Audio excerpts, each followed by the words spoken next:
Hello and welcome back to Podcasting is Praxis. I'm David and I'm here with Rob. Hi. James. Hello. And Jamie. Hello. And we have a very cursed article to expose you all to, so hazmat suits at the ready, etc. But before we do that, let's just do some news nuggets, shall we?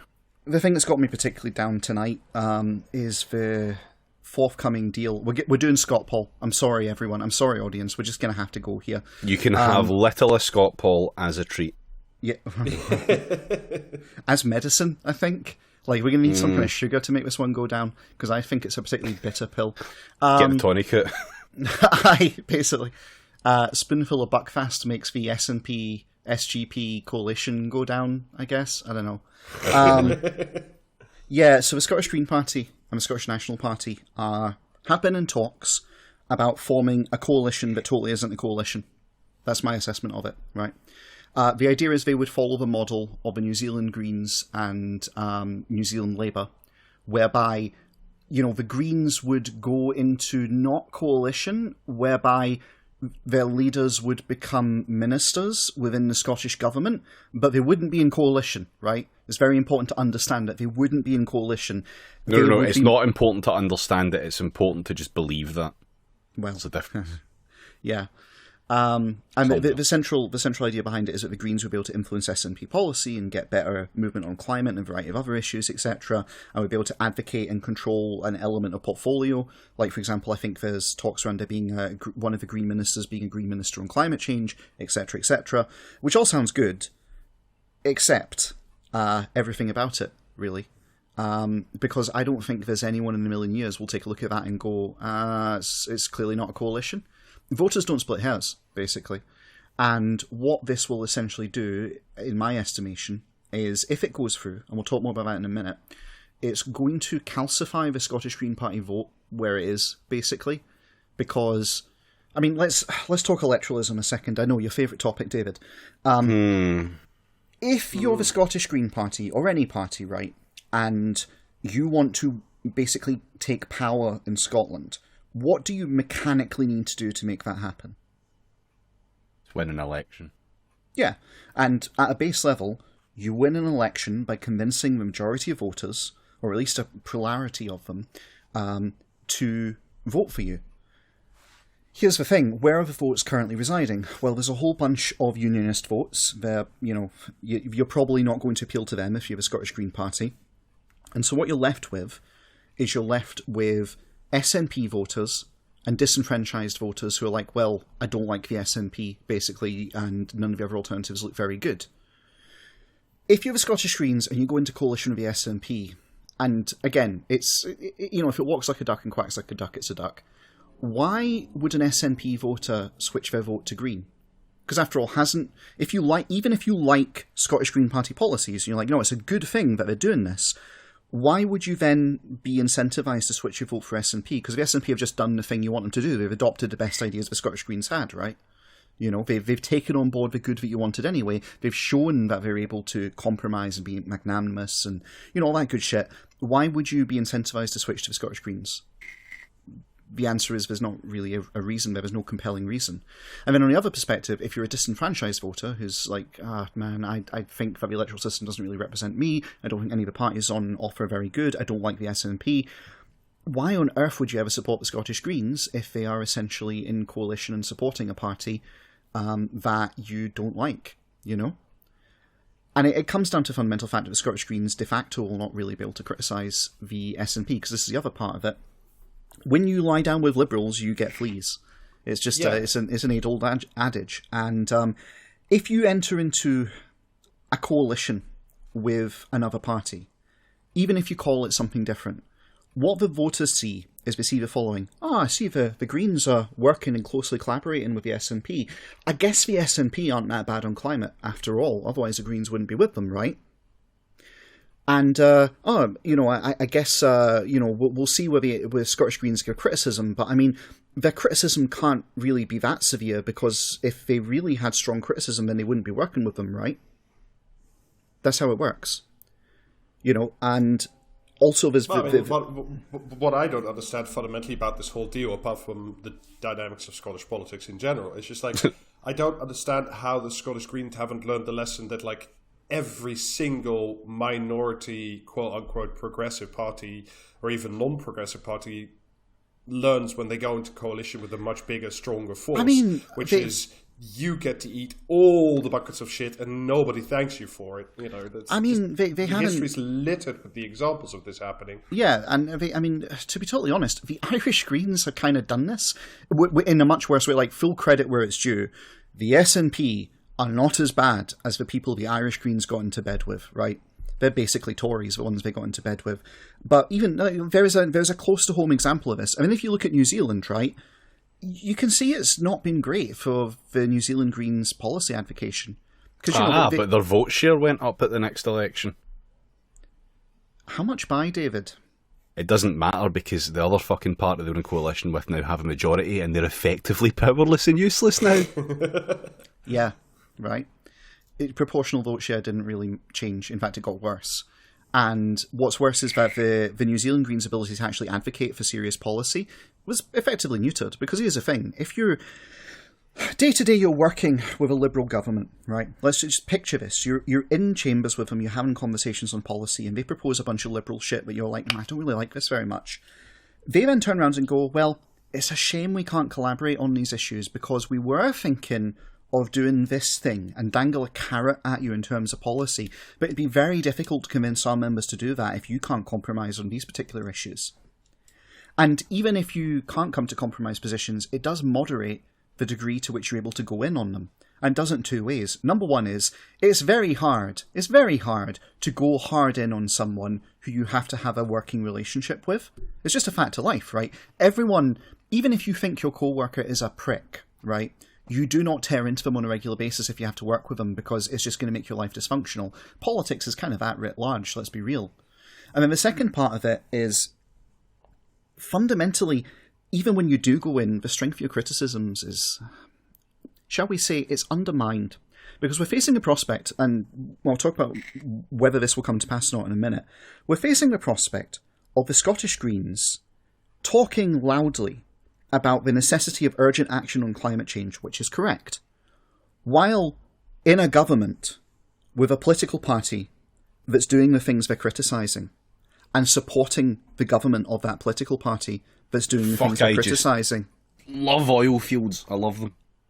But, I mean, you know, you don't have to be a genius. In fact, you just need to be an ordinary person in the street to go, something doesn't add up there. If it's serious, why are you supporting these people who are doing the things that you say are the root of all these problems, right? And either way, either it wasn't that big an issue to begin with, or it is a big issue, but you're, basically a hypocrite. And it's not a good look. It's really not a good look. And meanwhile, the SNP get to go, look, we're good on climate. We're with the Scottish Greens. We're making good progress. Yeah, we got some Greens. Look at the Greens. They're right here. Yeah. Look at them. Just look at them. The deal will greenwash the SNP really quite tremendously. And honestly, what the Scottish Greens are getting in return for it are some short-term policy gains. And long-term... Maybe. Well, I'm going to give the benefit of the doubt and say that the stuff that's in the agreement is probably going to come to pass. Right? I'll give them credit. I am simply not, because I know what the SNP's record is like on things we will promise and then take fucking forever to do. It's like, 4 parliaments later now and we still don't have council tax reform or some shit?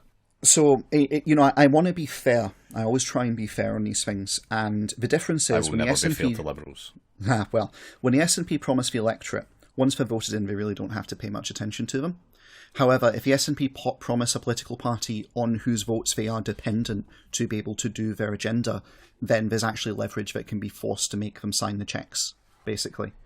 That leverage, though, is balanced against the willingness of the Greens to cause trouble. Well, thereby hangs a tail, doesn't it? Yes. Because you can view it on the Scottish Government website. None of it, what I'm talking about here, is privileged to the Scottish Greens, of which I am a member, as everyone I think knows by now. I had no idea. This is the first time I've ever heard Revelation. There is a working agreement, and then there is a document on their agreed policy agenda for government, essentially. And the The working agreement is very interesting. Section H of it, and the annex are the two parts that are really kind of crucial. And basically, Section H establishes that there will be essentially collective responsibility for all ministers, right? Which will include the two leaders of the Scottish Greens. And the assumption is that there is a carve-out of particular issues where those ministers are allowed to criticise the government. They're things that they just don't see eye to eye on and they agree to disagree. And so it's things on climate and various other, which are in the annex, right? Yeah, right, okay, you're laughing because you see where this is going. So, okay, on some issues, the Scottish Green ministers in the Scottish Government, the SNP Scottish Government, will be able to criticise the SNP Government for not going far enough, which is laughable on its face, but let's go with it. What's really interesting about that agreement is it basically says that if it's not in the carve-out, we exercise collective responsibility. If there's a real issue, then the leaders of the Scottish Greens, not the Scottish Green Party and its policy formation, about the leaders of the Scottish Greens get to sit down with Nicola and her deputy and try and hash out like an agreement. And exceptionally, is the word that's used, if they can't come to an agreement, then it will get added to the annex. The default assumption is that apart from the things in the annex, they will agree to not criticise on everything else, which is basically the entire swath of Liberal policy the SNP are going to put into practice. There's an attenuating effect. Now, I have had, and I think I'm fair to disclose this because it was a comment directed directly to me, I have had a representative of the Scottish Green Party tell me, well, you're misreading that because that only binds, and I love this, that only binds the ministers, the Scottish Green ministers. The rest of the Scottish Green group in Parliament are going to be able to say what they like. Oh, that's good. Hang on. Right, so there's going to be two ministers. How many seats short of a majority are the SNP? Last I checked, wasn't it one, David? Or yes, two? Yes, it was. Yes, Yeah. So they still have an effective majority. Well, it's worse than that, though, because actually, politely, that's bullshit, right? The Green Group is led by two leaders who are ministers and who are bound by collective responsibility. Are you seriously telling me that if Green members in Parliament start criticising the SNP and its workings, they're not going to get pressure from the Green leadership of the parliamentary group to sure they won't. tamp it down? No, I'm sure they won't. It's all there in writing. It's fine. It's allowed. They can. Well, this is the thing. There's I firmly believe you do not listen to what people say. You look at what's actually written and agreed, and then you ask how it will actually be applied. And what's written and agreed says collective responsibility for ministers. Fine. But there's no earthly world in which, where that's actively applied, that doesn't put a chilling effect on the actual Green Group in Parliament's ability to criticise. No way. Not at all, Because you can see it, like, listen, parliamentarian, I understand that this thing the SNP is doing is bad, but it's making it very difficult and frosty for us when we're in discussions about these things which we think are good. So could you tone it down a bit? And right there you lose. Because even if there are some criticisms, they will be toned down. They will be moderated by this. Well, I am here for the, as promised, radical socialist Green MSPs that will defy this and cause problems and generally fuck about. I don't know. I have a lot of respect for two of the MSPs in particular. One of them I consider a pretty good friend. I don't know whether they will be able to, honestly. And I don't say that as a criticism. It's a very difficult position they're finding themselves put in. I'm not speaking on their behalf here. This is just me empathising. I don't know of course. How they feel about it. But my advice would simply be to fuck around and find out. I mean, I actually certainly would endorse that, because here's the thing. If this deal goes through, and I think we're now ready to talk about that, then I think the Scottish Green Party are basically done as anything other than a soft left party that will make incremental improvements to the hard boot of capitalism. I mean, oh dear, how sad, never mind. Like the Dutch Green Party was offered a chance to go into the last coalition, i.e. the current government, and they said no because they said we were afraid we would get stomped on and eaten. And I think if you look at the current Dutch government, they were entirely correct in that assessment, even though like all the columnists said, oh, this is a mistake because now the Green Party can't show off that they're the adults at the table. Yeah, no, if you buy into the adults at the table bullshit, you're losing. Sorry. And yep. I know that is a harsh criticism of a lot of people in the Scottish Greens' approach to politics, but they're wrong. They need to learn being an adult gets you nowhere. Exactly. Listen to the children at the microphones instead. Being an adult gets you hard Brexit, as we saw with what happened during the whole fiasco in Westminster.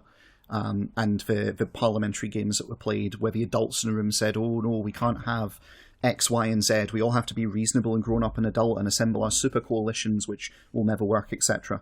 Like, that is what adultism is in politics. It is pure rhetoric and sophistry to disguise a liberal agenda. But anyway, I digress, because despite wild digression into ScotPol. Yeah, I know, but it's worth covering. I was promised brief ScotPol. Well, we're nearly done. Despite what you may have heard, this deal is not set in stone. The SNP executive have approved it, but due to, I don't know, some machinations in the Scottish Green Party constitution, wonder who put them there, this has to be agreed by the Scottish Greens membership. And so an extraordinary general meeting of the Scottish Greens membership is happening this Saturday, where the Green members will sit down and vote on whether to accept this deal. I fully expect this deal will pass, because the party apparatus of the Scottish Green Party has not been neutral. It's been working overtime to push this deal. If you look at the Scottish Green Party Twitter, it's almost as though that deal is done, basically, based on what they've been saying. You know, they've been trumpeting how good it'll be and focusing very hard on it. And I have sight of their press releases through a contact, and the press releases as well that I'm getting, again, from a media contact. I'm not getting this through the party. They are also basically behaving as though the deal is done, talking about how great it will be, essentially. And that's, like, here's the thing, the leaders are meant to say this is a good idea because they've worked on it, but the party apparatus, I think, should be neutral, but it's certainly not showing it. So I strongly expect your average Scottish Green member... not neutral party apparatus? That I know, right? All right, yeah. I've never heard of such a thing. Like, there's a whole question to ask, that if the entire apparatus of an edifice is not neutral, does it matter if you give people a vote? Really? It's the whole Rupert Murdoch question, isn't it? You know, if you poison the democracy by controlling what people hear, but give them the right to vote, are you really allowing them to, like, exercise true democracy? It's a bigger question I can answer here. But the point is, I fully expect this will pass. I probably think, honestly, it's a good thing it'll pass, not for the Scottish Green Party, and maybe not for, you know, the climate and for Scottish politics, frankly, but it's probably good from a left's perspective, because it will ultimately bring out the contradictions in the Scottish Green Party and put them in the fore, and maybe one day that might mean another left party can come along. The thing is, thing is... We're doing Labour personification, but north of the border and twice for some reason. Kind of, a little bit. I don't know. I'm pretty dim-pilled right now, I'm not going to lie. It's not a good situation. But there's a lot to talk about, a lot more to talk about on it, and I think, David, we've agreed next episode, next week, we're going to do a ScotPol based on what the result is, and we'll actually go into detail of where we see things going. So we will. I have another party which has absolutely scorned me, and I will absolutely seek to destroy. So yes.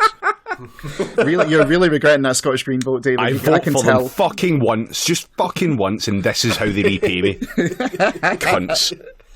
Can we talk about something that none of us had any vote or say in? Please, whatsoever? God, yes, please, take me away from this. Shall we talk about the royal family? Oh, for fuck's sake, Rob. That is not an improvement, Rob. And a specific member of the royal family. This is how we know. Is it Andrew? Has he been entertaining kids again? No, this is the fact that we live in a modern, stable democracy. That's the fact that we know that the head of state, Queen Elizabeth II, has chosen to protect her son from certain charges being made against him in the United States. And the reason we know this is that she had decided not to relieve him of his prestigious honorary commands of different army regiments. Oh, he gets to keep his fancy hat, which he can wear at a jaunty angle while entertaining kids.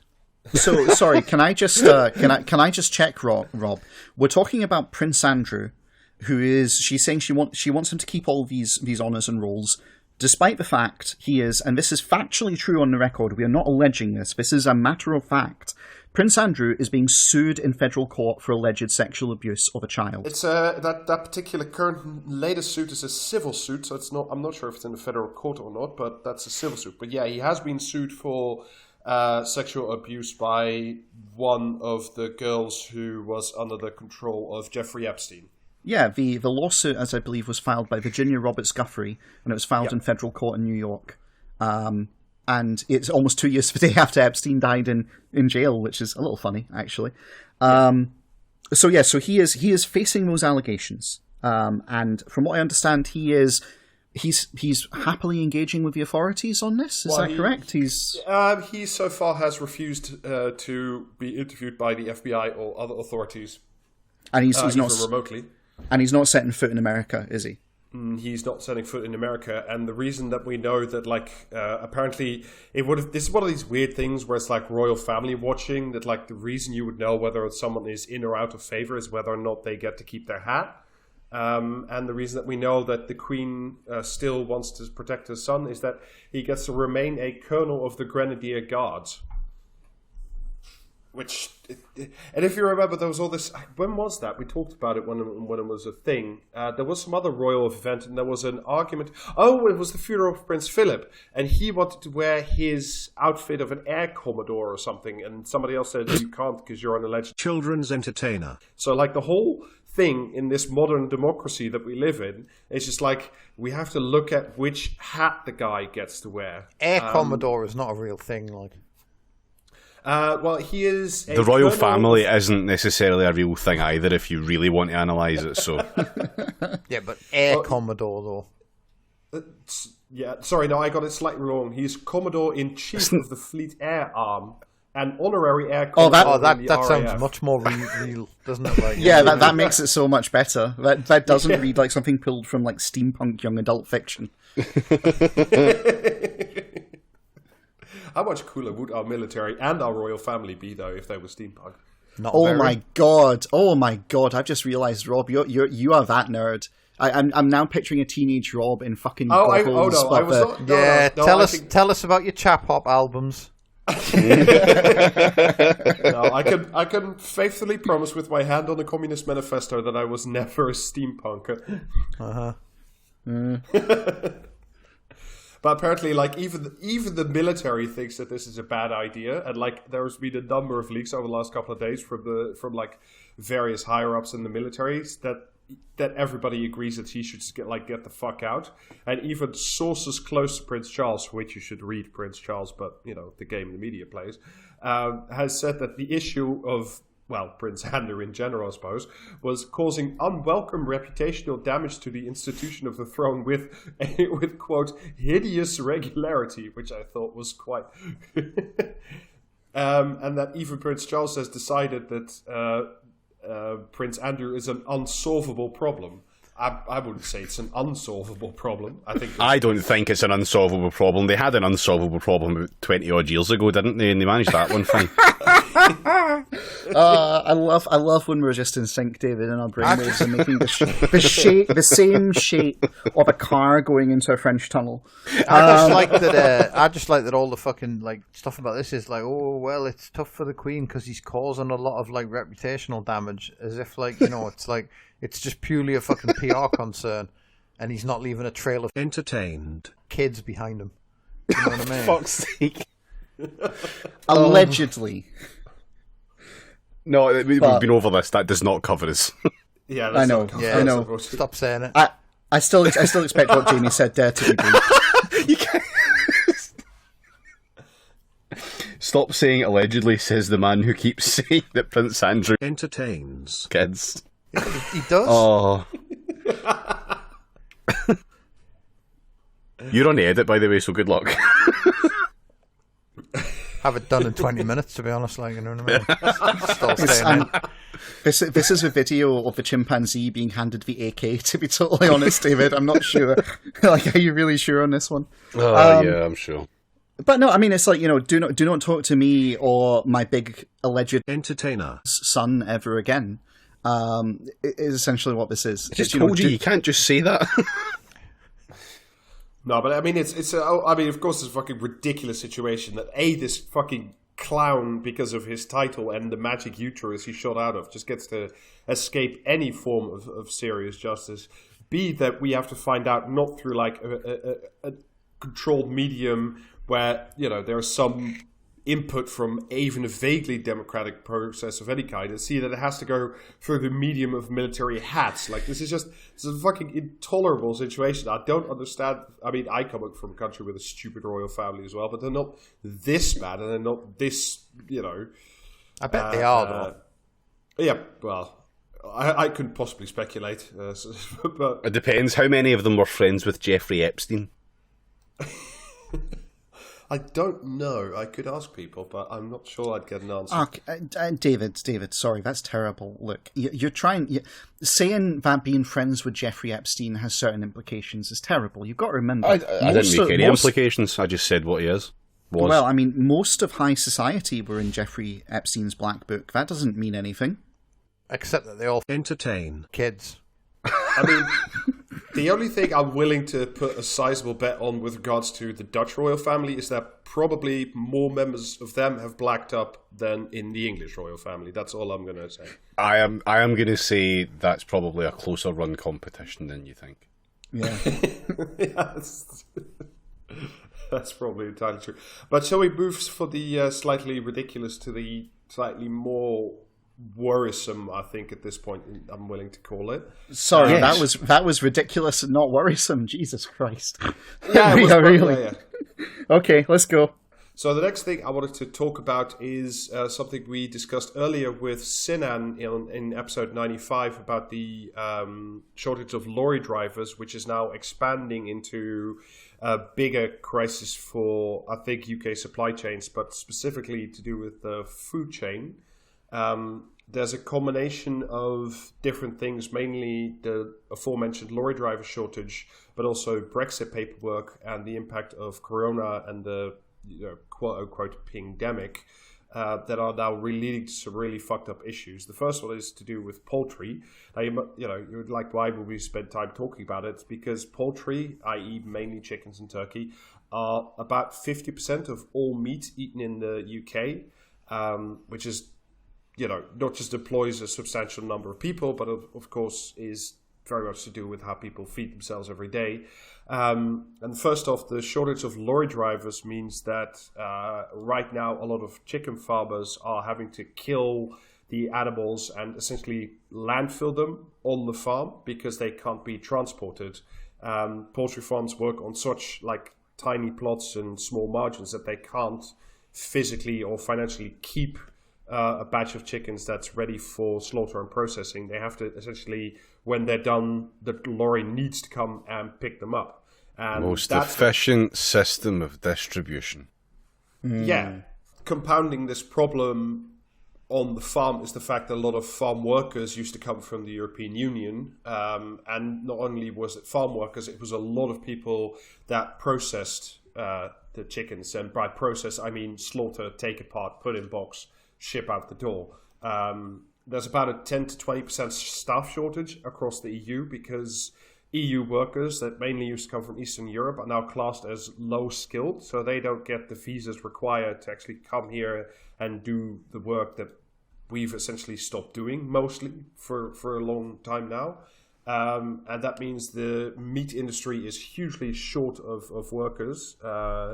And because you need to raise turkeys and chickens about 6 months in advance, so they're ready for chicken, so they're ready for Christmas, means that there's a good chance that the turkey I hope you don't because turkey is gross, but if you want to order a turkey for Christmas, there's a good chance Maybe wrong. It is not available because farmers right now aren't sure that the trucks are going to be there come December to take the turkeys to slaughter. So there could be a 20% cut in the amount of available turkeys for Christmas. And I don't know if that's good or bad, because you could say, well, it's just overproduction. I'm sure the British public will handle that with an entirely rational and proportioned response. Do you know what I mean? I don't think at all they'll all be buying 6 turkeys and fist fighting in Tesco's. No, Nando's has run out of chicken.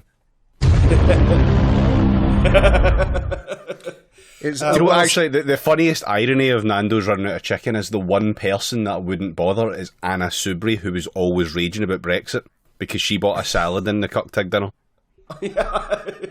Well, it's, David, it's Nando's own fault for letting Jeremy Corbyn vote Brexit in there. Honestly, David, the fact that you know that minutiae about Anna Soubry is the least surprising thing I've ever heard from you. Just like, yes, of course, David has their entire, like, Rob has their plating style memorized, but David has their orders memorized.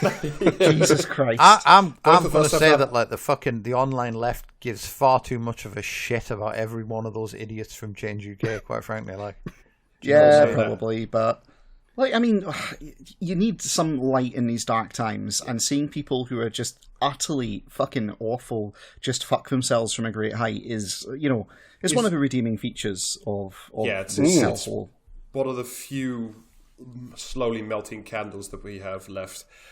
Anyway, but so Rob, you were telling us that basically our chickens are coming home to roost, except literally not. Well, I mean, and speaking specifically of Nando's, they have asked or repurposed 70 of their staff to go work in like a chicken processing plant to pack chickens. That sounds like it's in the fucking job description. What the fuck? Yeah, doesn't it just? But they've had to close, I think, 10% of their restaurants now because of the shortage. KFC's have love to do like Nando's triage. You know what I mean? I bet some fucking prick at head office is having the time of their life with this. They've got like a fucking map of the country with little fucking figures on it representing each Nando's employee, and just pushing them around with those big shuffleboard sticks they use in war movies.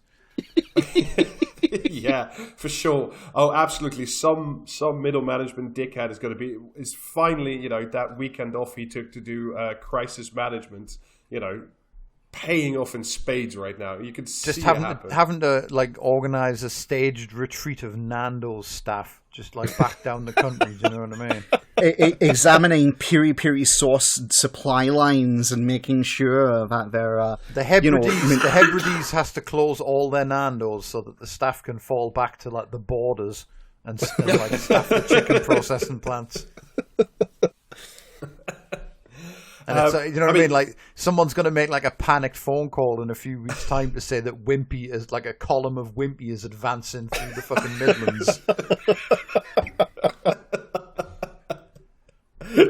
The great chicken wars of the 2020s erupted without any real warning. I don't know about you lot, but I fucking love to live in interesting times. Oh yeah, it's great. Yeah, it makes for good podcasting material at least. And I mean, does it though? Yay. Sorry, I can't get over the image of Nando's as Napoleon at Waterloo when suddenly KFC comes over the hillside. Just fantastic scenes, loving it. I mean, and I specifically picked Wimpy because they're not another chicken restaurant. But surely, if the problem is there's no chicken, then like KFC are like doomed as well, aren't they? No, you're not. They you're are. not. They genuinely have pulled a bunch of items from their menu because there's no more chickens in their store. Yeah, but hang on, right? If we're having the chicken, it's time for Wimpy to make a comeback. What I'm saying is, if we're having the chicken wars, then surely it's chicken chains which are fighting over the chicken, right? The CEO of Wimpy is like, oh, they all laughed at me when I invented the Bender Burger, but who's laughing now, you chicken motherfuckers? I think it's time for like a glorious resurgence of Little Chef. New outposts cropping up along all Britain's motorways. That's fair. It is the future Britain deserves. Yeah. We should watch it something for this podcast. There was a couple of episodes where Heston Blumenthal tried to remodernize Little Chef, and it went about as well as you'd imagined. Oh, I can well imagine. Was he like frying people's cars? Do you know what I mean? And stuff like that. I'm sure he tried to turn the Bender Burger into just one solid patty. No, he genuinely put like a diluted version of vinegar into like a perfume bottle so people could spritz it over their fish and chips for the most, for a table flourish. And like, I bet you love that so shit. It smells the best. I remember over the top. I remember we've spoken about this. I remember that technology being invented. Do you know what I mean? I can remember like you used to go to the chip shop and they'd just like have a regular bottle of vinegar, and then gradually like more and more chip shops had like a Windoline bottle full of vinegar that they could just spray the chips with. What the fuck is happening down there? Do you not have that technology north of the No, border? we don't. We've just got a wee angry woman that just goes, "Do you want salt and vinegar?" And then she just fucking drowns the bastard. It's great. Yeah, well now we've got like squirty bottles because it's like fucking it's. That's easier. tragic. This is the Ajax of vinegar technology. Yeah. Anyway, I mean, so you'd suspect that the answer to all this, like, staff shortages in the poultry business, much like the staff shortage in the lorry drivers, is to pay people more. Yeah, but that's not the answer because No, they it's asked not the because Poultry the Council. the answer is to like is slave labor and the army. Yeah, and there's one more answer. According to the Poultry Council, we are already in such deprived areas where people look for work. Most people don't want to move to the areas where we have work, so there's no chance of, even with extra money, they wouldn't come to work in the house of chicken slaughter. Maybe if your job wasn't shit, people would want to do it. You know what I mean? That's like that's the fucking parable of modern living, really, isn't it? If the job wasn't shit, people might want to turn up. It's always like, like fucking kids today don't want to work. In my day, we used to turn up and we used to do a solid 8 hours of licking the boss's boots, and it's like, yeah, because like you got paid like fucking, do you know what I mean? Like way more money comparatively. Yeah, you could buy a house with your own shitty. You got whatever. you got your own house and dignity and stuff, and we've got like 0-hour contracts and just fucking, you know what I mean? Like, and if you got fired or like whatever, you could just go on the fucking dole. Whereas like now you have to fucking turn yourself over to like workfare or some shit. Yeah, I mean the other thing I wanted to, which I thought you already referenced, the that they're exploring how to use more current inmates and ex-offenders in the meat processing industry. The other thing that I found quite hilarious in that Guardian article about it is it like how the stereotype is prisoners making like number plates, or are they just going to put like chickens through the number plate press?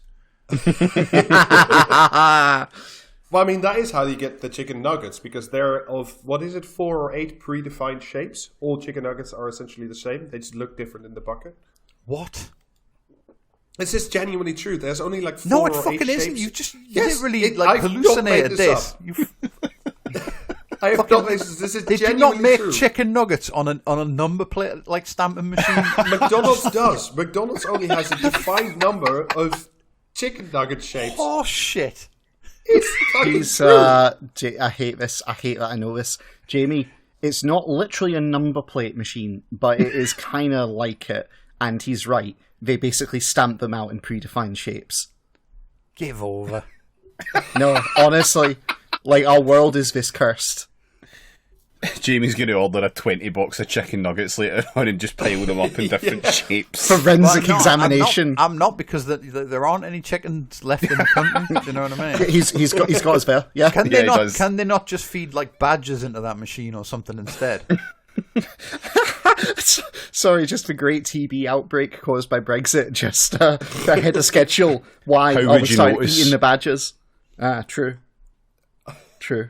But yeah, so the thing was like this bit about using day release prisoners and inmates and ex-offenders, but it was followed by like, after that they are going to start contacting ex-service personnel. So I like that the rungs are prisoners, ex-army staff, and hey, we've got a bunch of them coming home. There's no problem. There's no problem in all of Britain that can't be solved by the application of our lads, is there? No, that's true. I mean, what do you need them for? Chicken shortage, I go for it.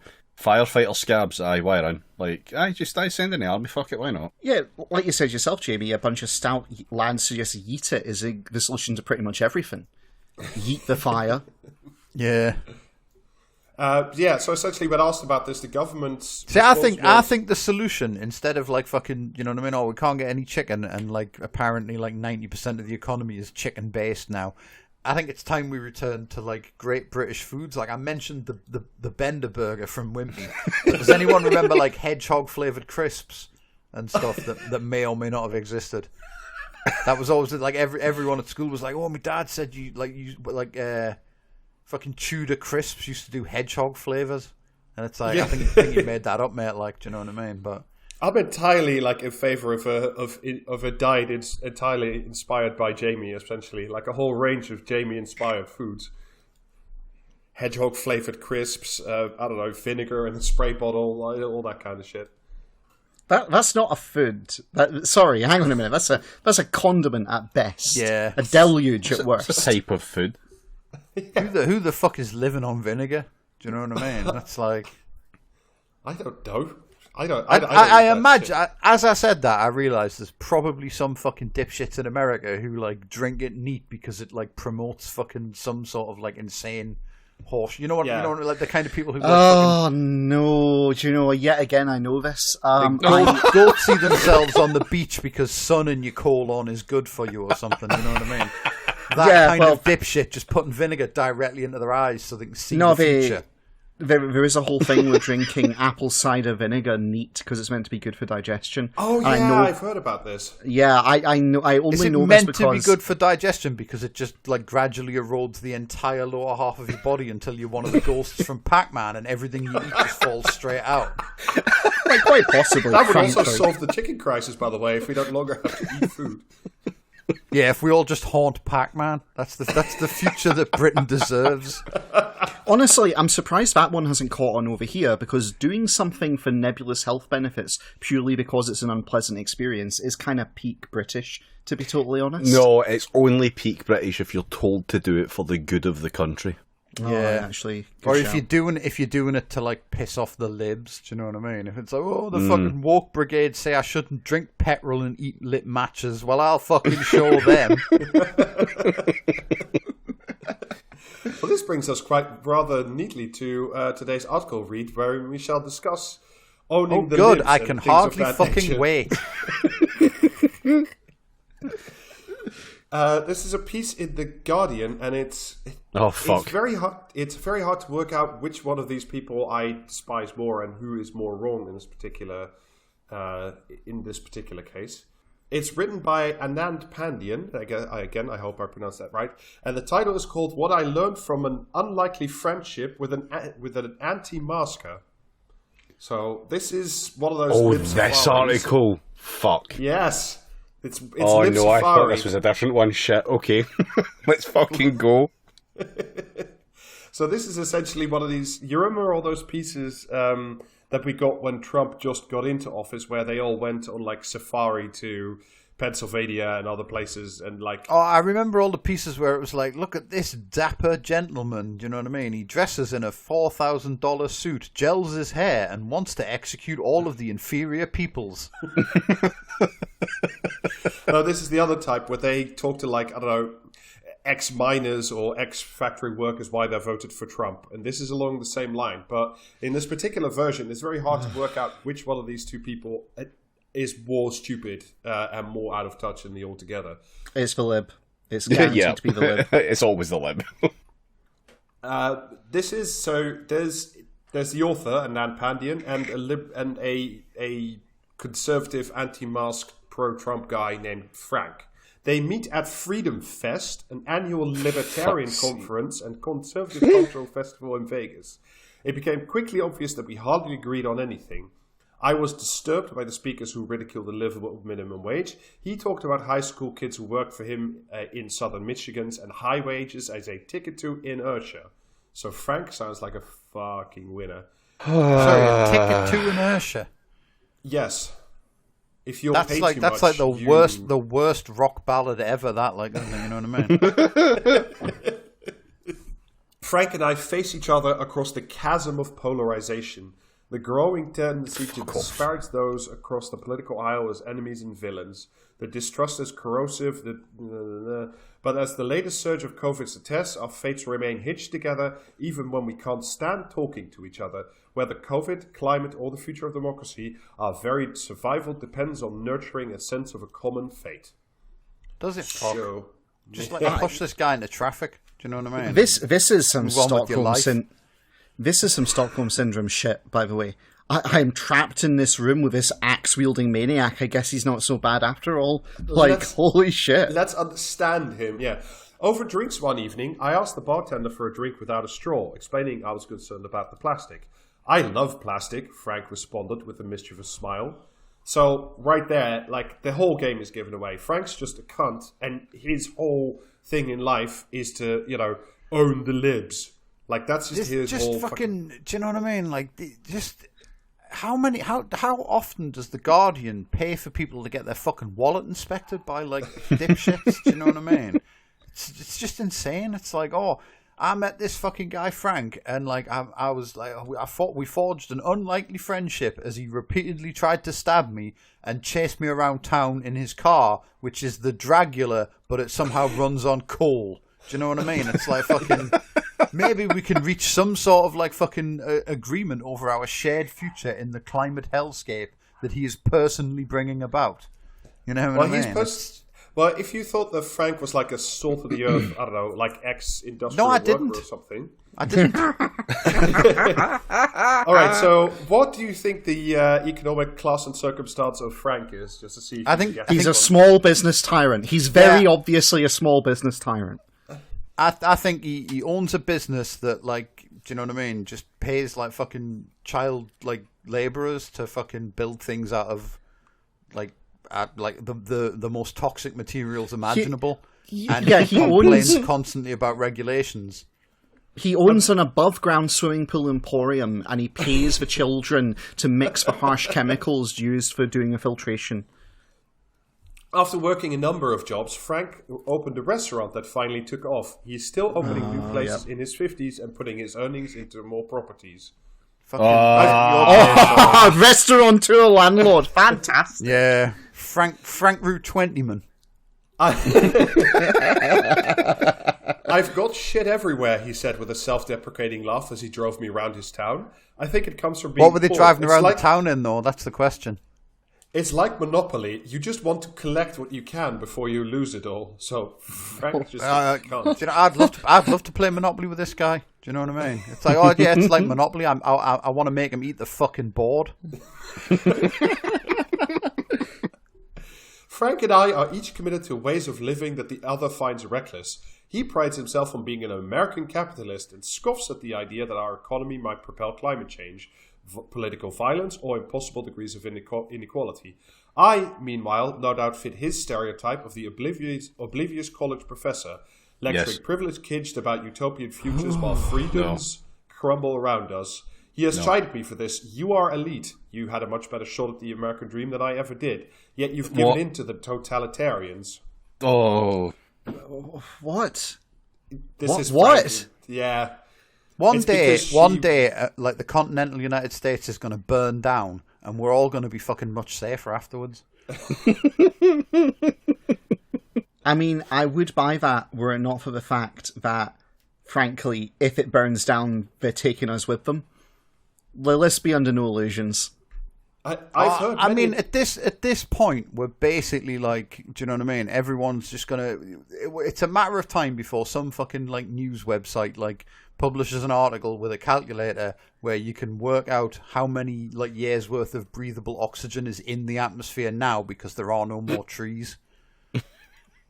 Well, and once somebody's worked that out, they can bottle it and sell it to us, and then there'll be a fair market rate. And that's the important bit. I've heard many a tirade from Frank about handouts in the welfare state, and here comes the lib turn, but he is also generous in his way. He's flown out from Michigan to help distribute food to hurricane victims or stack sandbags against an impending flood. He dismisses the risks of coronavirus infection, but he's also donated thousands of dollars to restaurants ailing under lockdown. So, you know, he's a good guy, really. Yeah, who's to say if he's bad or not, yeah. Yeah. Me. As the pandemic took hold in the spring of 2020, my Facebook feed grew dense with confusion and alarm. So did Frank's, but for different reasons. I tracked the development of a crisis. Frank pieced together a plandemic. I noticed this only by taking a deliberate look at his Facebook page. But social media platforms... As opposed to like an accidental look. It was just on the TV one night and you happened to see it. Social media platforms feed each of us what we're most likely to want, deepening the tension between rival viewpoints. I mean, to be fair, Jamie, most people do feel self-conscious about stalking their crushes. Jesus Christ. His business had shifted to takeout sales, but others were folding, and he foresaw an economic disaster. I'm good with 200,000 people dying, Frank told me flatly that day, insisting a depression would bring more pain. Again, why do you keep talking to people who just say, "Yeah, I want entire towns worth of people just keel over so I can"? Because it's important. It's important that you fucking that you open a dialogue with fascists to prove how much of a sensible adult you are. We need to hear out the proponent of Megadeth. If Frank, do you know what I mean? Frank's response to the pandemic was, well, maybe we shouldn't maybe we should have just taken sensible options and impose rent controls on people so they don't get fucking evicted during the pandemic or something like that. They'd have fucking called for his immediate execution by firing squad. It's because he's a fucking raging right wing dipshit. They need him around to protect them from the left. You know what I mean? Yeah. Yeah. If you can't complain that the left are as bad as the fucking fascists if we don't have any fascists left. So, it's just a sensible thing to do to try and preserve his way of life and understand him. I tried to convince him the virus was serious, that masks were meant to protect other people, and not just oneself. I showed him a sign my family had put up at the front of our house for Halloween. No masks, no candy. That's sad, perpetuating the fear, Frank replied, sending a different image my way, a sketch of an enslaved 18th century Afro-Brazilian woman named Anastasia, mask over her mouth and collar around her neck, an offensive image that has circulated widely as anti-masking meme. This is what we did to slaves to show who controlled whom. Again, and I think she is actually, the author is of African-American descent, so, why are you still engaging with someone who's clearly just vanished entirely off the fucking deep end? Why are you doing this to yourself? It does offer a clear insight into the whole anti-mask thing. Do you know what I mean? That an image like that would be what they're fucking using as a reason why they shouldn't wear a mask. It's oh no, in my mind, I'm being treated the same way as non-white people were. And that's not good enough, do you know what I mean? Yeah. This is straight up from, I believe the book is called Liberalism, A Counter-History by Domenico Lusurdo, rest in power. Where he talks about the formation of liberalism and how it's intrinsically tied to the slave trade in America, essentially. The American brand of liberalism, its obsessions and its concerns are entirely the outgrowth of the fact that it was formulated in a slaver society. The status politics are all about not being part of the slave class, essentially. And so of course they go here, of course that's where their mind goes, because to them there's nothing worse, nothing more denigrating and awful than being like the people that they want to exercise control and power over. Than having the same thing done to them as they did to non-white people, essentially making them not white. It's all the stuff with the fucking dapper fucking fascist guys in their expensive suits with their stupid fucking haircuts, and they're all oh well, you know what I mean? If we don't execute the heretics and purge the xenos, then soon white people will be a minority, and it's yeah, okay, explain to me why that's such a bad thing. Yeah. Soon after the lockdowns began, Frank got a yellow rattlesnake tattoo, along with that familiar rallying cry, "Don't tread on me." No step on snake. Yeah. Please no steppy. The Uwu libertarian. I've changed my mind. I fucking love this guy. They should honestly just transform it to "I love the boot, but please don't step on me with it." Yeah. Just Jesus Christ. His social media post grew angrier than I'd ever seen. He was convinced the panic over the virus was manufactured to perpetrate a fraud and steal the election. Frank and a friend drove to D.C. for Trump's Stop the Steal rally on January 6th. "I will never stand at a 4th of July parade and pretend to be free again," he wrote on the way. The next day, he joined thousands of others at the rally, which he described as peaceful. Instead of marching to the Capitol, he headed home to Michigan. Sure he did. Yeah, believe it. Yeah, absolutely, sure. Yes. Frank wouldn't condone the violence at the Capitol, but he also wanted me to understand why people were so angry. "Treat me like a child. You expect me not to be pissed?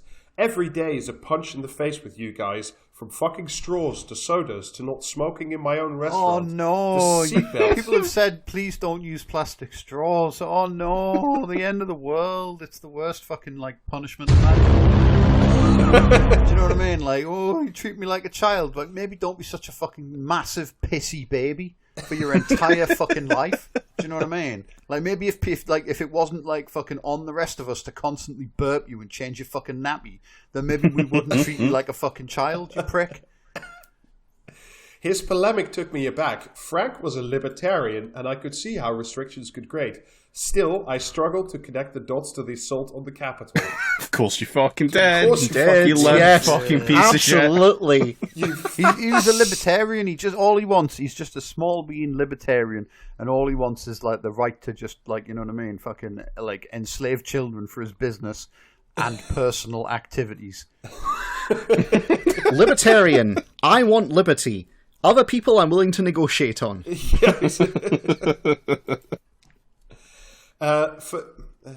For many people, the pandemic revealed the porous nature of our bodies and our lives, the invisible ties between one another, the need to do well by others. For others, it affirmed the value of keeping apart, entrenching the deep histories of property, segregation, and isolation that secure white well-being in the United States. I tell Frank that we need to learn to live together, that the country and the planet needs this. I'm over this, he retorts. I'm going to build my little hamlet. Way! Goats, goats. Do it. How can... Do it, like, you fucking coward. How fucking... Like, sorry, the Guardian writer here, who I don't know from Adam, but, like, how fucking stupid do you have to be when you're like, well, we need to learn to live together, and the guy you're talking to is like, no, fuck you, not interested in that, fuck off. Like, at what point do you say to yourself, these people are not... You can't negotiate with them, you can't agree with them, you can't live in a society with them, basically. Yeah. They will tear down any effort. At what point does that penny drop where you go, oh, I see. This is bad. Like, no, instead they write these fucking articles going, well, it's important to understand the eugenicist, you know? And reach across the aisle and all this imbecilic shit. And it's like, you're trying to compromise with the people with whom there is no compromise. Because they've just... Well, because they, and I'm sorry to go here, because they have quite correctly identified that in the struggle for power, there can't be compromise, essentially. Like, if you have a vision that you believe in, and you really want to articulate and deliver that vision, you don't compromise it away. Which is something libs will never get. If I can just tap the sign, the one defining characteristic of the liberal is that they do not learn lessons. Yes, but I can't help but get angry every time this sort of shit comes up. But I'm excited to hear about the hamlet he's building, though. Yeah, me too. Where there's no taxes, and you know what I mean, and therefore No, no road access. No, but there is a zip line that will kill your children. Yeah, you can find us, but you can find us by helicopter. We have a suicide coaster ready to go. Life apart remains a fantasy more than anything else. Frank lives in a county with one of the lowest COVID vaccination rates in Michigan, with little more than 40% of eligible people fully vaccinated. The virus will harbor in such places. That's why you have to make this shit mandatory. And like, these people already think that you're coming for them in the black helicopters. I say, bring on the black helicopters, because it's like Agenda 69 or whatever that fucking shit the UN. Agenda 21, I think is Yeah, that. Do you know what I mean? It's like fucking people are going to hack your NATCO, and then like FEMA camps are going to put everyone in the plastic coffin and like fire you down a fucking chute into vaccine land or some shit. You know what I mean? Sign me up. Yeah. She shares a story about someone she knows passing away from COVID, who probably was a doctor, probably caught it from patients who were reluctant to wear face masks. So many of the battles we face depend on confronting the wider consequences of individual lives, nurturing a sense of mutual well-being. When I share the story of my friend's passing, Frank was undeterred. People die. I've never been afraid of it. I know it's coming. I mean, God's in his heaven, all's right with the world. It's like, I am all right, Jack. Like, it's fine. I don't care about people dying. The thing about the doctor catching it from fucking patients that wouldn't wear a face mask is, in an ideal like fucking system, you'd be able to just hurl that prick out of the hospital. Do you know what I mean? But in America, it's like, no, the customer is always right. Yeah. Yeah. And like, there is you can't, this woman has been on like a multi-year quest, and if you want to waste your time like this, that's fine, and it's all up to you. Hey ho, it's your spare time you're wasting. But like this guy's just gone steadily and steadily more insane from libertarian freedom fest to I'm going to build a cottage in the woods where the age of consent laws are very variable. And it's just like, why do you not just see the thing in front of you? Why do you keep chasing after this fuck? I mean, Because the oppression of the left requires the normalization of the right, basically. To exclude and oppress the left from political discourse requires that you essentially have another political opinion you can contrast yourself with. And it's got to be the right. It's got to be the right. Libs can only contrast themselves with the right, but that requires that the right be a valid political position, and to be a valid political position, it has to be portrayed as somewhat reasonable. Because if the right is portrayed as it actually is, you see how it's actually horrific and non-functional. It literally leads to non-functional societies, which doesn't work for liberal rhetoric of, let's do dialogue and meaningful choice. And if that didn't if they couldn't do that, then they'd have to examine the only other political gig in town, which is the left wing, and the left wing mops the fucking floor with them whenever you actually get a fair shake. Well, and also it would expose the liberals, especially for the last 20 or 30 years, as the handmaidens of the right. Yeah, basically, like you can't. It's the whole thing that if you only look good when standing next to a serial killer, then by God, you're going to stand next to a serial killer a lot. Like many Americans on the right, Frank has lately given. I think we should absolutely support this guy, like starting a compound in the woods and eventually doing another Waco. Honestly, that's a bit of an insult to Waco, I think, and I'm not in favour of Waco either. Holy shit. Like many Americans on the right, Frank has lately given up trusting anything but conservative media. At his request, I've given him a pseudonym, but he's mostly given up on people like me. He faults me for failing to defend our liberties and for being unwilling to leave my own quote-unquote cocoon to see firsthand this unmasked pandemic life. I wish I could have done this, but I have my own family to care and worry about. Now and then on social media, I run across memes Frank posts about the vaccine. Amidst the daunting new surge of COVID cases over the summer, he has found a simple way to protect himself from the spread of the Delta variant. Just plug your ears and block out the news. Like many others, Frank remains steadfast in his refusal to wear a mask or take the vaccine. He says he's probably had COVID and overcome it already. Tough, like the former president he reveres. I hope Frank stays well. Why? Do you know what I mean? It's fine. It's fine. They can hope Frank stays well. I'll wish him ill enough for both of us. I mean, the sole silver lining in knowing that there's millions of people who are going to die, who don't deserve to die, who've done everything right, who've taken the vaccine and who've tried to take reasonable precautions. They're going to die because herd immunity is not developed because there's not enough people taking the vaccine. The only silver lining is knowing that many of the worst people in the world who are actually contributing to this problem are going to fucking die because of their own, it is to an extent self-correcting. Like, they will learn the hard way. So, yeah. I hope Frank stays well. For masks and vaccines acknowledge something he won't. The truth of our vulnerability, our capacity to wound and be wounded by others. I don't know when Frank... fuck off. I don't know when Frank and I will talk again, but we remain exposed to each other's whims and disdains.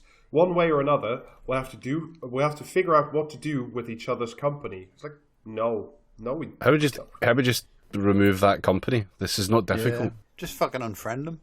Yeah. That's like a life hack. You're allowed to unfriend people on Facebook. Yeah, just not only that, literally anyone. You're not only that, but you're allowed to pass laws that say you are not allowed to do that destructive thing you are doing.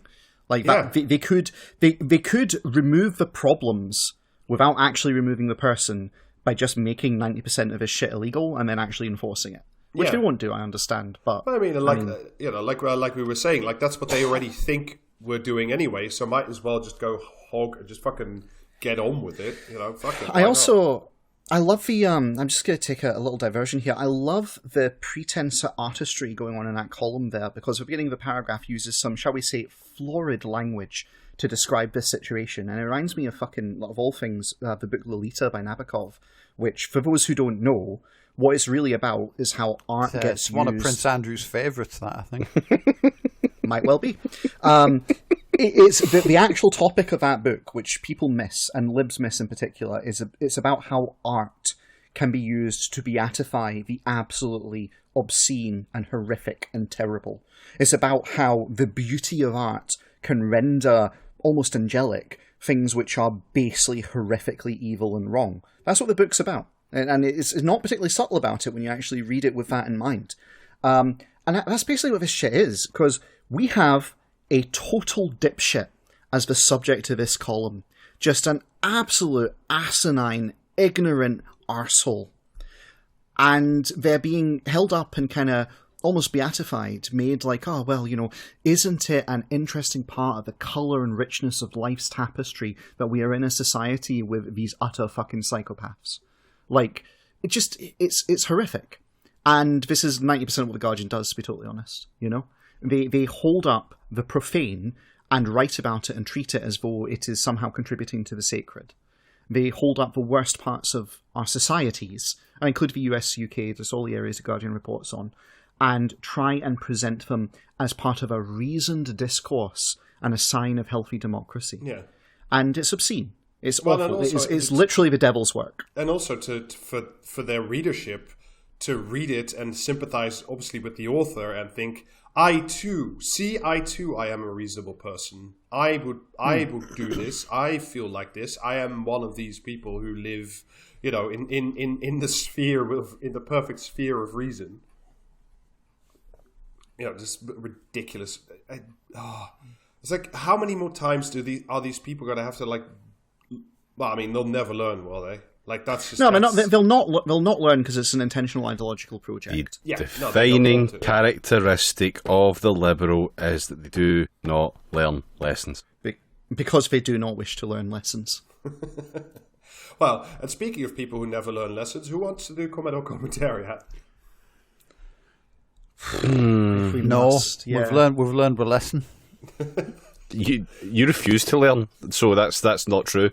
Exactly. No, excuse me. Jamie refuses to do work and care about nerd shit. That's not the same thing as refusing to learn. I'm pretty sure we've got him on record last episode saying that he doesn't want to learn things. Yeah. I tried to stand up here there, Jamie. On with comment or commentary. Yeah, I don't mind learning things. I just resent being taught.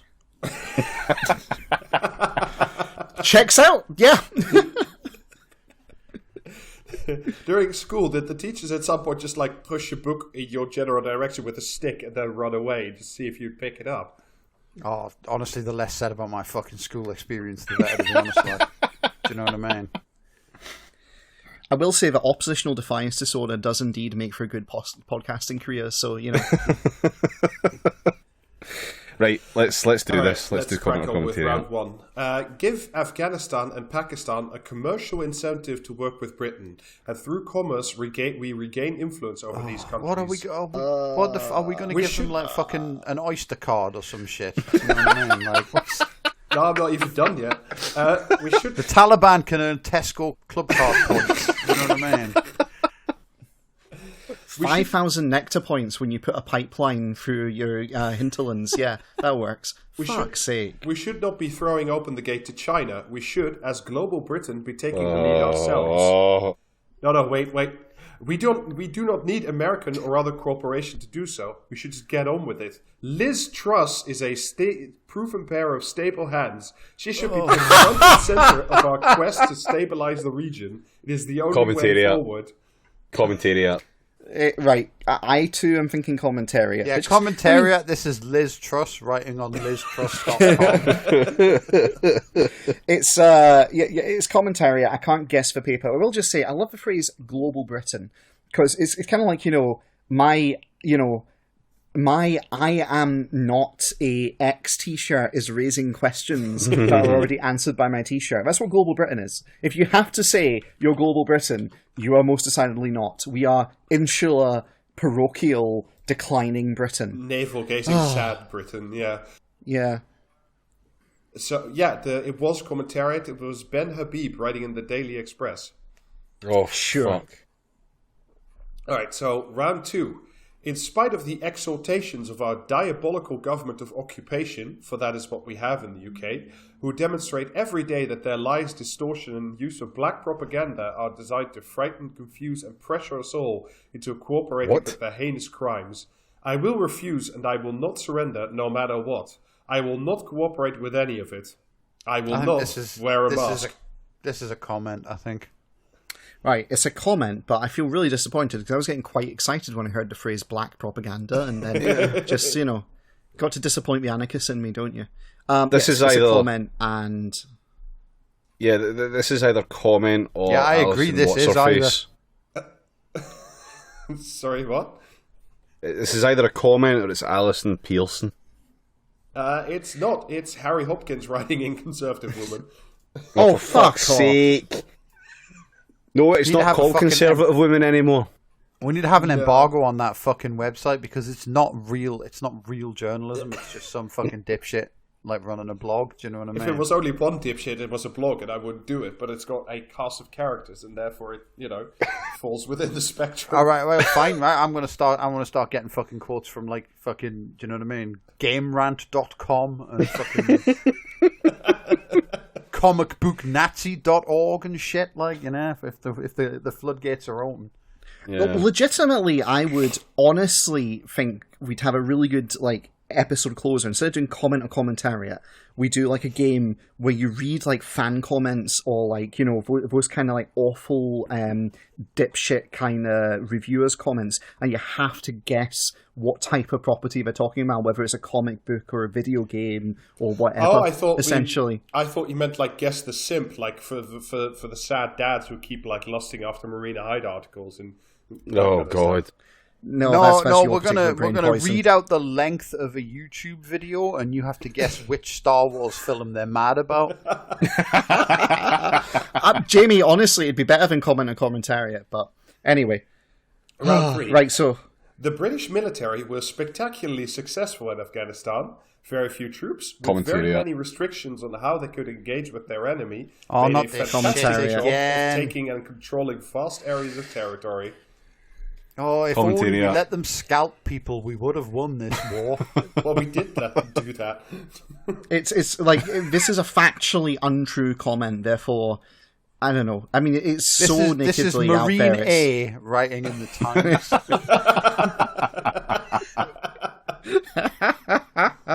Yeah. Commentariat, Rob. David? I called it the first sentence and it's commentariat. It's not. It's a comment in The Guardian. Oh, okay. A Guardian comment or a commentariat in the Telegraph. It is, yeah. Yeah, we definitely we have a problem here in that comments from The Guardian try so hard to be like the idols. Do we really have a problem here? Because when you describe it as a problem, that makes me think that you're going to suggest we try and solve it, and I'm fucking not. Tell you that I don't care that much that I'm going to try and solve this problem you've invented for us. I'm perfectly happy to confuse Guardian comments with real journalism. It's not like any of this fucking matters. Do you know what I mean? This game really is just a way to keep me from my dinner for an extra 20 minutes. You know what I mean? Let's not pretend it's something it isn't. Oh. In that sense, it's a really good game, actually. Round 4. The shame has disappeared. There's this massive stigma about sex work, the OnlyFans guy tells the Beep. There isn't, though, and that precisely is the problem. Rehabilitating the stigma of pornography and prostitution, or at least rehabilitating the moral judgment of these things as wrong, is, in my view, one of the most important humanist challenges of our life. Is this Anne Widdecombe? Fucking swerfs. Jesus fucking Christ. This episode really is precision calibrated to piss me off, in a way that previous episodes have not been. This feels like commentary. Was that even a negative? Because that humanist challenge, that sounded very much like we should just not be ashamed of cranking it out to fucking porn. No, they were saying the opposite, Jamie. Yeah, shame wasn't is really- good. Right, okay. Well, I should listen, shouldn't I? You know what I mean? Let me guess. Polly Tawny B in The Guardian, something like that. I'm saying it was Anne Widdecombe. And Widdicombe, Jamie, Sorry, what? is this comment or commentary? Oh, right, yeah, that. I don't care. Do you know what I mean? Does dinner smell? I Does just want dinner me- smell particularly? I just want me smell fucking particularly baked. good, Jamie? Yeah, just after me scran. Just fucking. Let's just wrap this up. Well, I'm surprised that none of the three of you got close, because it is Mr. Forehead writing for Spiked Online. Fuck's sake! The man who must be contrarian about everything, all the time, always. Fuck's sake. All right, one last round, and then Jamie can go get his dinner. Round 5. Our liberal Taliban, who claim to worry so much about the fate of Afghan girls, drove millions of women out of their homes so that they would happily raise their own children if they could, to drudge all day in call centres in such places for a pittance that pay for the ropey childcare that they must use. They destroyed lifelong marriage, depriving uncounted British boys of their fathers and dumping multitudes of children in care homes whose very name was a mockery. I'm sorry, you're not going to have to repeat everything after liberal Taliban, to be honest. Like. Famously in favour of women's liberation, the Taliban. The liberal Taliban, fuck off. Is it commentariat? I don't know. It could be literally any cunt. Do you know what I mean? I'm gonna go with comment, but more in hope than expectation. Yeah, commentary out. Why not? You're correct. That was Peter Hitchens writing in the Daily Mail. Oh my god! Oh, fucking course. Oh, Jesus, man. Oh, incredible. Fucking hell. Yeah, it's part of a longer, much more depraved piece that I almost picked as the reading series for this week, but I thought I would be merciful. We talk about melts instead. Oh, Jesus fucking hell. Christ! All right. Okay, so, yeah, ScotPol next week then? Yeah, well, not for me, but for other people. All right, no worries. Well, in that case, we'll leave you to nurse the psychic wounds, and we'll see you next week. Subscribe to us on Patreon, patreon.com/praxiscast. Yeah, I mean, I'm going abroad again, so I could pick up a host of new interesting diseases. Yes, please do. All right, you're welcome. Right, catch you later, folks. Patreon, a bonus for patrons, Rob's particular sickness of the week.